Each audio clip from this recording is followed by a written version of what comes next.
what happened was she kept questioning me at her level of analysis, and that just wasn't working because that wasn't the level of analysis at which I'm playing, and I'm also not playing, although I'm trying to play. You know what I mean? Because it's better if you can play a little bit. But yeah, I mean, it's like wrestling. You had a lower base of gravity, and I think that gave you an advantage. And that's partly I wasn't trying to win the interview, right? You know, like I don't try to win interviews. I try to go to an interview and have a talk and have a discussion and see how it goes. And I don't have an agenda except to not make a catastrophic mistake. But that's agenda number one. Well, don't say anything unforgivably stupid. Yeah.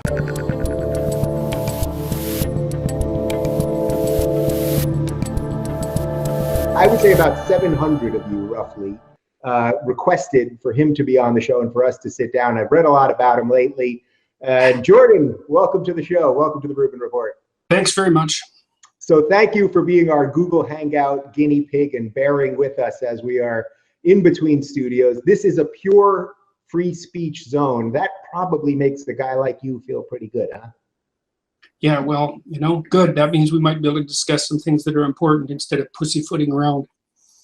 Absolutely. So let's get right to it. So for people that don't know your story, what has sort of put you in the news over the last couple of months, it's actually quite astounding because you are in Canada, which is a place that has a strong tradition of free speech. So for people that have no idea what's going on with you, can you just lay out the basics of what's transpired over the last couple of months?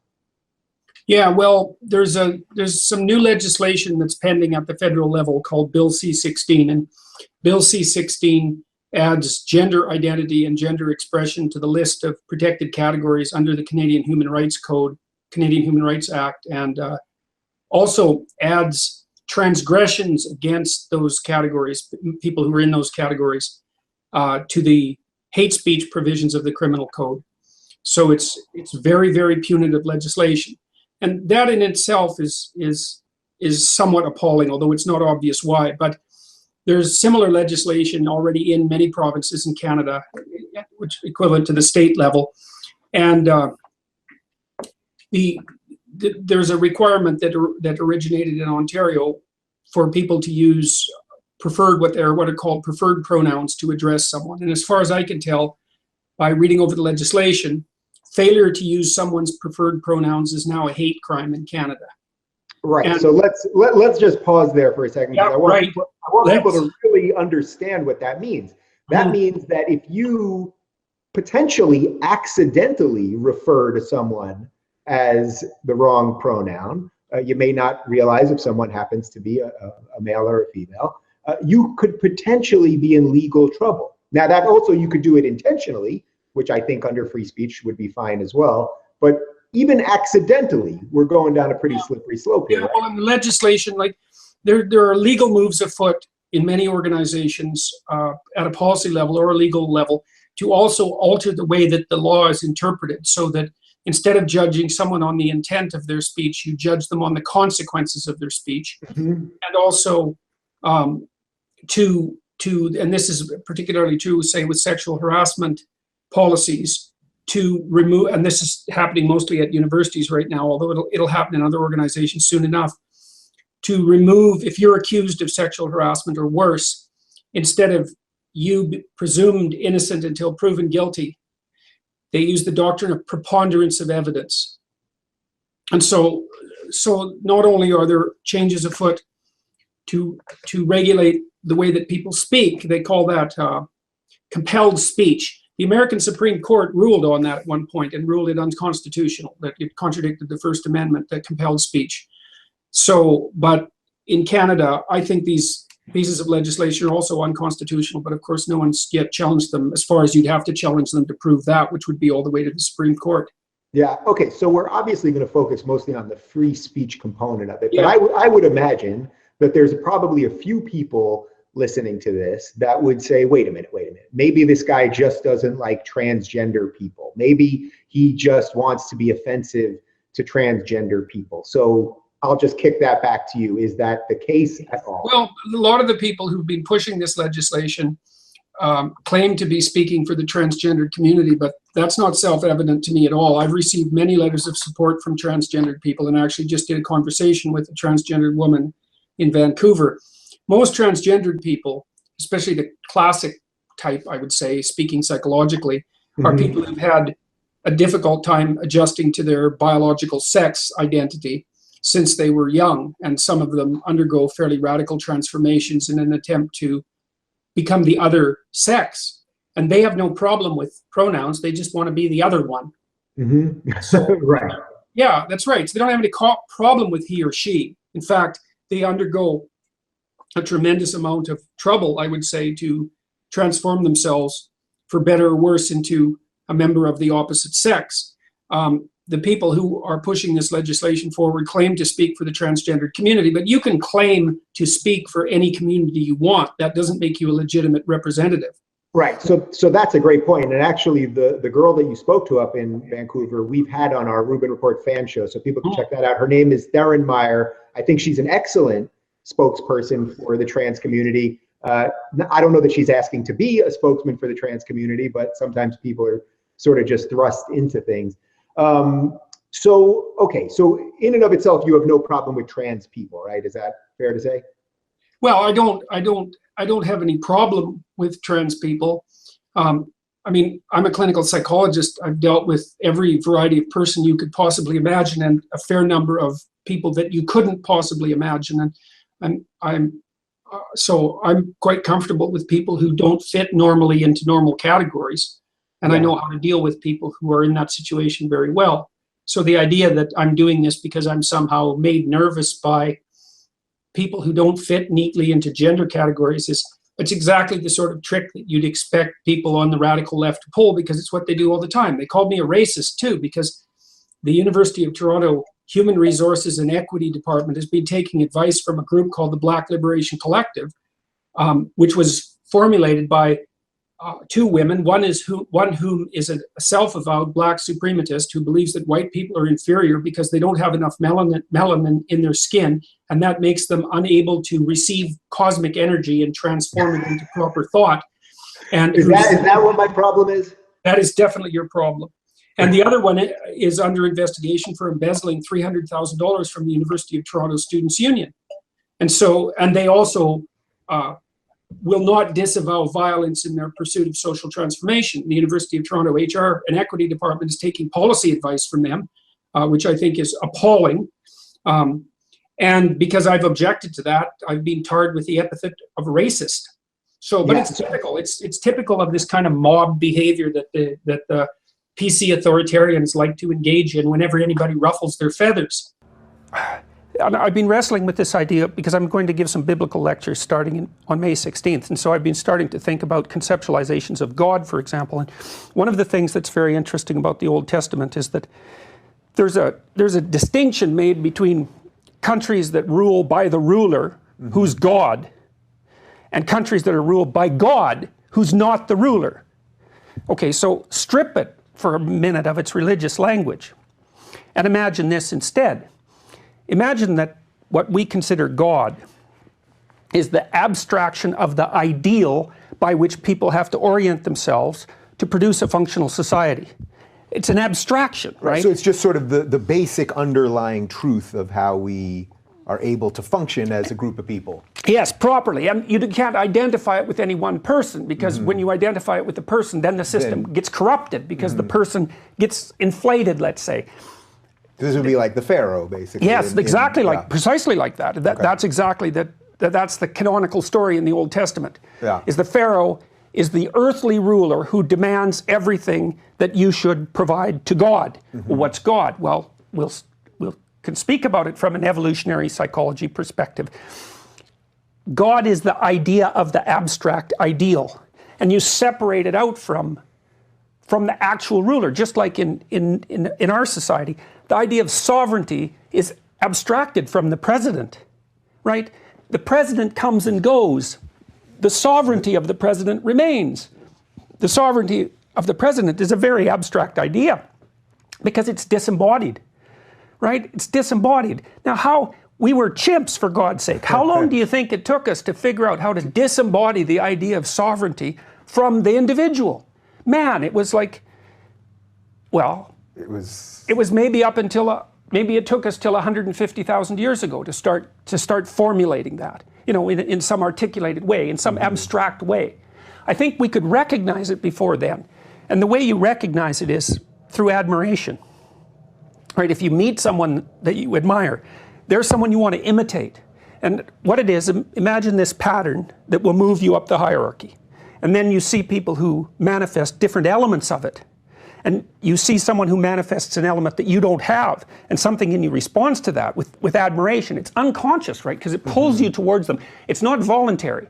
You see that really with kids a lot when they hero worship someone and start to imitate them. Right. You know, but the same thing happens throughout culture. I mean, yeah, you could probably make an interesting argument related to Trump with this, because it was like some people, I think subconsciously, although some more consciously, saw him and they said, wow, he says whatever he wants. Yeah. And they love that. And then you could also argue the reverse. Some people saw him saying whatever he wants and they thought, this is the end of civilization. Right. This is some monster for civilization. So that does sort of also go to, I guess, self-deception and how we all are viewing things differently constantly all the time. Well, there's a bunch of ways that you can bias your information intake, let's say.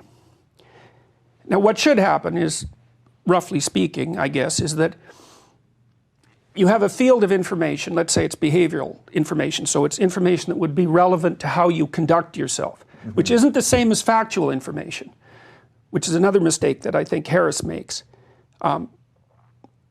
What you want is an unbiased sample of that. You can't understand all of it because it's too complex. Wait, let's just back up for a second, Yeah. just to be clear. So I think everyone would understand what factual information is. What's the other part then? Give me an example of the other part.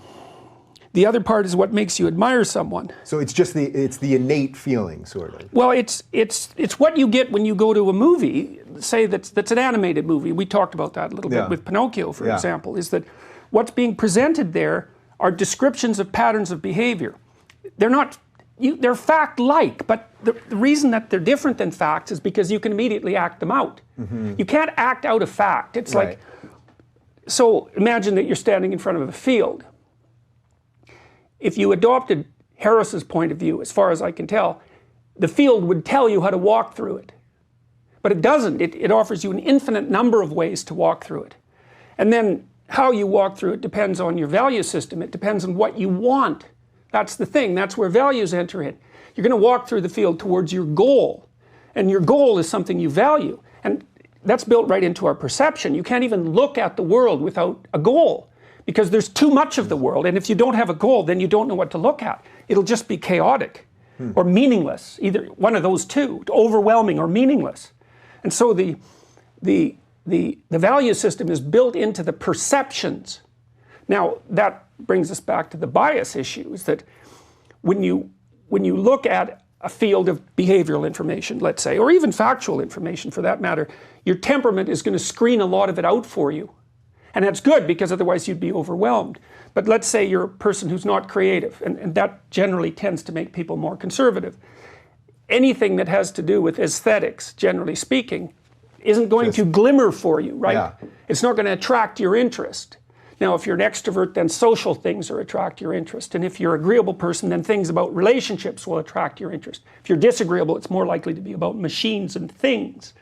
So, but that's all happening before you think. Now, there's feedback loops, of course, but it happens before you think.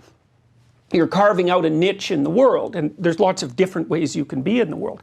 So that's one form of bias. Yeah. And you see this in the realm of politics, because we know, for example, that you can predict people's political beliefs if you know their temperament, and quite well. So if people are high in trait openness, which is creativity and interest in abstract ideas, roughly speaking, and low in conscientiousness, especially orderliness, you're going to be a liberal. You're going to lean to the left. You're going to be a liberal, but the politically correct types are different. Right. And if you're low in openness and high in conscientiousness, especially orderliness, you're going to be a conservative. And the relationship is actually quite tight. If you just look at how people vote, the relationship isn't that powerful. But if you do a detailed analysis of their beliefs, say conservative versus liberal, the amount of political belief that temperament accounts for goes way up. Compare yourself to who you were yesterday, not to who someone else is today. Yeah, well, you got to improve, right? And so and you might think, well, I'm a real fixer-upper, and I'm really embarrassed about that because there's 50 things wrong with me, and like, look at that guy, and so now I feel all terrible because of the comparison and all of that. And first of all, it's unfair, because especially by the time you're about 30. Like when you're 17, you're like every other 17-year-old, and so that kind of social comparison is more appropriate. By the time you're about 30, your life has become quite idiosyncratic, you know. Like, let's say your life has 8 dimensions: family, friends, intimate relationships, health, you know, you can kind of lay them out.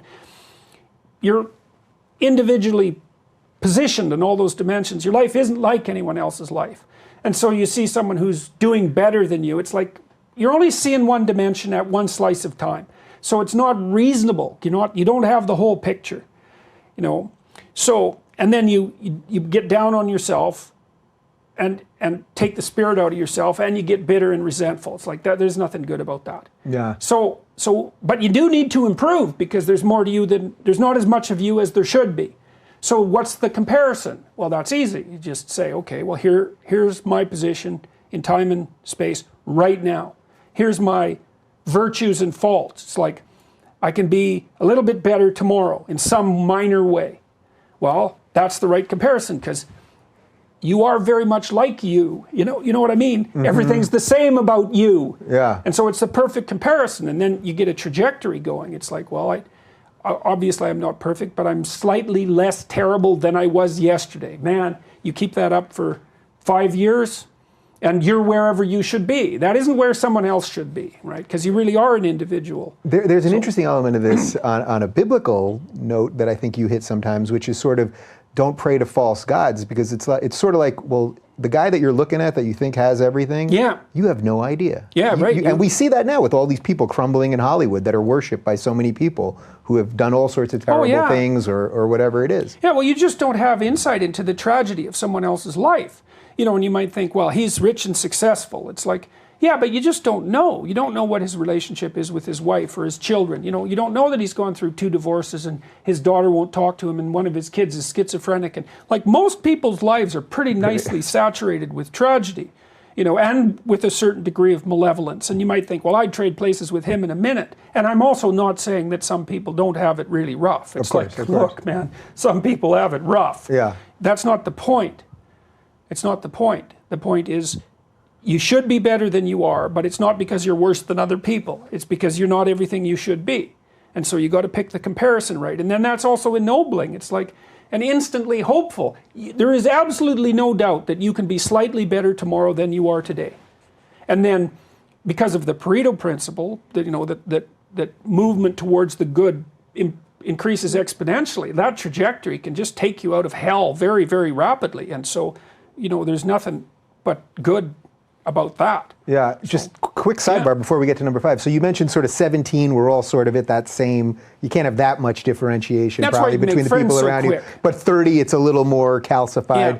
Do you think there's a cutoff age? I don't mean exactly a number, like you're going to say 56, but do you think that there's a point, and there was a question asked at Clemson where somebody said to you, you know, you've really helped my 60-year-old father who had all this stuff going wrong in his life. He started listening to you, and he said I think she said he's in the best place he's ever been or something. But do you think that there's a cutoff age where just physiologically you can't quite I think do a it lot gets of this harder because you get more who you are as you get older. You know, so there's not, the ratio of actuality to potential starts to shift, but it doesn't change the underlying simple truth, which is there is definitely something that you can do today that will make you slightly better for the next day. Always. Always. Now, not always. You're 85, right. You have Alzheimer's, you know, you're done. Sometimes you're done, but most of the time you're not, and most of the time there's something within your grasp that you could put right. And see, that's the fundamental issue. It's like, life is tragic. It's full of suffering and it's full of malevolence. There's no doubt about that. And it's brutal. And it's more brutal than you can even imagine in some ways, or willing to imagine. But there's something you could put right. And we don't know what would happen if you put everything you could right, if you put it right. And then we don't know what would happen if everyone did that. But you can be certain that it would be less tragic and less malevolent. And so, like you don't have anything better to do than that. Right, like get cracking. at it, man. Get cracking, That's right. man. All right. It's almost like we're all Frankenstein's monster in a weird way. If the mainstream media had been dealing honestly with the issues of the day, whatever they are, identity politics or postmodernism, or just the general political discussion, then I don't think people would react to you guys the way that they do, because they didn't do their job. But really quickly, because you hit these. So I think there were 3 moments, and you already hit them, but just for people that aren't following all this, you on Piers Morgan, basically bashing him endlessly with facts over feelings about guns was one, where it was like this guy from the internet just beat this CNN person. How did that happen? And then I think the one that changed me more than anything else, everyone knows this already, was Sam Harris on Real Time with Affleck, and they got into this stuff about the difference between Muslims and Islam. I didn't even know who Sam was. I see this mild-mannered neuroscientist in a nice suit calmly talking about Pew statistics. Next thing you know, he's gross and racist. But this is a good segue to yours, because I think yours is the third one. And the way that this is just 2 or 3 weeks ago, you were on with Kathy Newman on It's Canada Channel 4. No, it was UK Channel 4. UK Channel 4, sorry. 4, yeah. And there's, I mean, everyone that's watching this has probably seen this already. If you haven't, you should go watch it. Yeah, and if you haven't, you should go watch it. But in effect, basically she tried to make an argument that you have heard a gajillion times before, but why does your right to free speech supersede a trans person's right to feel okay with themselves or something? Even the way she phrased the question was a little confused and conflated. But the reaction to it, your answer was great, but it was the reaction, the regular people watching at home that were going, this is nonsense. This is just abject nonsense. Well, the thing that made it viral was the fact that she recognized in the moment that what she was saying was nonsense. Right, you could see. It was the moment where you could see the light go on briefly, and she just went, wait, what did I just say? Yeah. And there was no escape. It was pretty grand. Yeah. Yeah, well, the funny thing about her argument is that it was predicated on the idea that somehow people have a right to be comfortable. It's like, that's just not a right you have in life. Of all the things you can say that you don't have a right to in life, being comfortable is number one. Yeah. Which you made that point to her. You can offend me right now, well, right? so the thing is if your right to be comfortable trumps my right to talk, then I don't get to talk, ever. Because I'm going to say things, if I'm actually talking, I'm going to say things, if they're profound things, if they're contentious things or truthful things, I'm going to say things that, if they don't disturb you, are going to disturb you. And if they don't disturb you, there's someone that's going to be disturbed about them. So what's the answer to that? Everyone can be comfortable in the silence. But that also doesn't work, because then we can't exchange ideas. We're not comfortable in the silence. We're isolated and dead in the silence. So it's a completely incoherent perspective. But what does that tell you about just the way mainstream media operates? Because if you even just in this last week, when I've read some of the pieces about you that I think are so dishonestly attacking the way you do things, or even, I'll see there was an article about you and it was like, Ben Shapiro is the cool kid's philosopher or something. Yeah, something like New York that. Times, And it was like, well, wait a minute, when did the cool kid be the smart Orthodox Jew? You know what I mean? Like, how did that happen? It's a new one to me. But right, like think about that. And then you've talked about the shit that you went through when you were growing up and all that stuff, and you don't want to play the victim regularly. Yeah, but I can't imagine. Yeah. I was in exactly the same boat. It's like small and noisy. Exactly. It's a bad combination. That's exactly right. Man, I could have taken care of both of you. I always say I was right on the middle of sort of like loser and cool. So like I actually did bully the kids below me, but I was bullied by the guys I was right there. That's how God keeps the world in balance. There you go. But this idea that when they write the article, it's the cool kid's philosopher, even though obviously you didn't grow up as the cool kid. Or James Damore is a great one where they write articles about him and they'll say the tech bro. And it's like, if you both have met James Damore, he's the shyest, quietest, decent. You almost literally have to drag sentences out. I did an hour and a half with him. But he's got a spine of steel, though. Oh yeah, no, it's really something. Yeah, fearless, despite what his disposition may actually be. But what do you make of that? The way that they try to frame it, so they're already trying to undercut you. You know what I mean? Before you even say anything. Not to use your model, but I think that they're trying to impose their own order on the chaos. It's just the wrong frame. So that's what happened in the Channel 4 interview, Yeah. and it's sort of, I was thinking about the model that you were describing with regards to your position on the iceberg, is that Kathy had staked out position on the iceberg. And I had staked one out that was way lower, like way lower. And what happened was she kept questioning me at her level of analysis, and that just wasn't working because that wasn't the level of analysis at which I'm playing. And I'm also not playing, although I'm trying to play. Yeah. You know what I mean? Because it's better if you can play a little bit. But yeah, I mean, it's like wrestling. You had a lower base of gravity, and I think that gave you an advantage. And that's partly I wasn't trying to win the interview, right? You know, like I don't try to win interviews. I try to go to an interview and have a talk and have a discussion and see how it goes. And I don't have an agenda except to not make a catastrophic mistake. But that's agenda number one. Don't say anything unforgivably stupid. Yeah. But I think that's the other thing that makes all of this unique is that if you actually meet, I mean, we've all met each other in this circle now because it's really funny how life works that way, that these circles are so small that we know each other and we actually talk with each other and all this. That's what I'm saying. They're forcing us together. It's not even that we're seeking each other. But it's also that we all have there's a certain baseline personality that we all have, and that is we enjoy the discussion.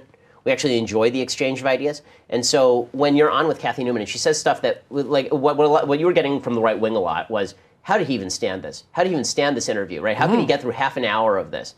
And you've done it, and I've done it too. And the answer is because I sort of enjoy it. I mean, this is what we do for a living, right? So the idea that I don't enjoy having conversations, even with people who don't get it, it's not enjoyable having your views radically mischaracterized as Kathy Newman was trying to do to you. That's irritating. Yeah. But that was so over the top that it was hardly even irritating. It's mostly well, it was because I kept thinking, well, I don't know who you're talking to, but it isn't me. You know, Canadians who aren't vaccinated now cannot leave the country. Yeah. Like, what the hell? Why is that? And look, I got vaccinated, and people took me to task for that. And I thought, all right, I'll get the damn vaccine.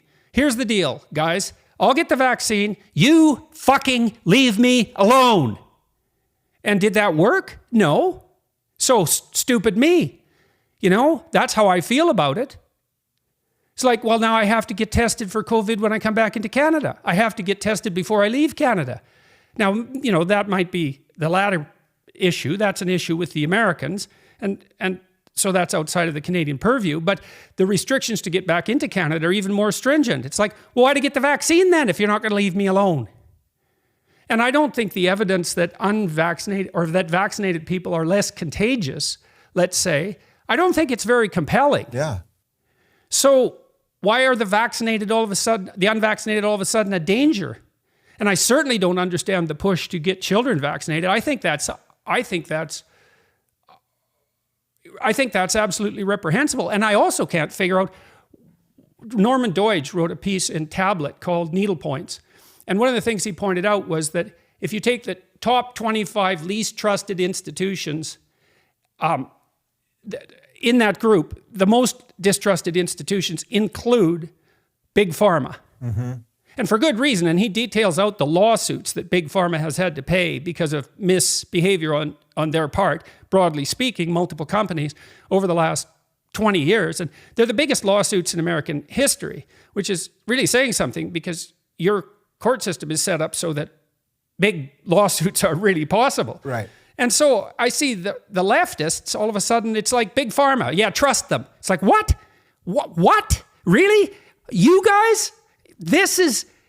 I don't understand that at all. Like, and psychologically, so what's going on here? It's like, well, I think the underlying phenomenon is something like, well, as long as it's for health and safety, it's always good. And, you know, not to get conspiratorial here, but the same damn thing is going to happen with the climate change push. Absolutely. They're already it's already being reconfigured as, well, it's the biggest public health issue of our time. It's like, no, I don't think so. I think overreaching bureaucrats are the biggest health, what would you say, the biggest challenge to our health of our time. We're expressing something that was so profoundly true that we all know that maybe we can't exactly get into the box that we can just hand to somebody and say, this is it. But that was enough to move me. I think that's really the argument you're trying to make, that you'll bring to Cambridge and Oxford and to Dawkins and everybody else. Yeah, well, and I would say in your situation, I know you're contemplating fatherhood, and it's probably the right spirit to inhabit you as a political commentator, let's say a cultural commentator. So that's a good way to reconstrue it, to the degree that you can be, because you're getting old enough now to that's the right role. You're not sort of upward striving hero youth. It's that you're in that transition. And like benevolent father, that's a good one, man. And there's no limit to the number of people you can bring that to. And there's no limit to how much good that'll do in your own life and in relationship to your own children. So I know you got to go here. So let me just ask you one other thing just to tie all of this together. Now, looking back at these last couple of years, the intellectual pursuits, obviously your health is better, at least to some degree. You're getting back out on the road, you're going to start touring again, all of this stuff. Do you feel that this is all really making a dent? Do you feel like yes, that it's heavy definitely. and it's real and doing something? Yes. Yeah. It's more real than anything else. I don't mean what I'm doing specifically. Yeah. But the sorts of things that we've been talking about. I think the will to power just folds in its presence. It's so much more powerful. Well, how can it not be if it's actually the truth? How can it not be more powerful than falsehood? How can what isn't there be more powerful than what is there? And why wouldn't we want to align ourselves with the truth? It's really painful in the short term because there's so much mess you have to clear up. Your own and historical mess, even for that matter. But it's better than living in filth. And so, onward and upward. And yes, and I'm optimistic, man. And I've seen great people in your country on both sides of the political spectrum striving with all their might to bring things away from the insane edges. Don't lose faith. Don't lose faith in your institutions. They're great institutions. They're great institutions fundamentally. And remember, everyone could have enough to eat. Everyone could have enough energy. Everyone can have an opportunity for their children. All of that. We have all of that in front of us. We have it right now. We have it in the next 20 years. If we don't get suspicious and paranoid and power mad and especially deceitful.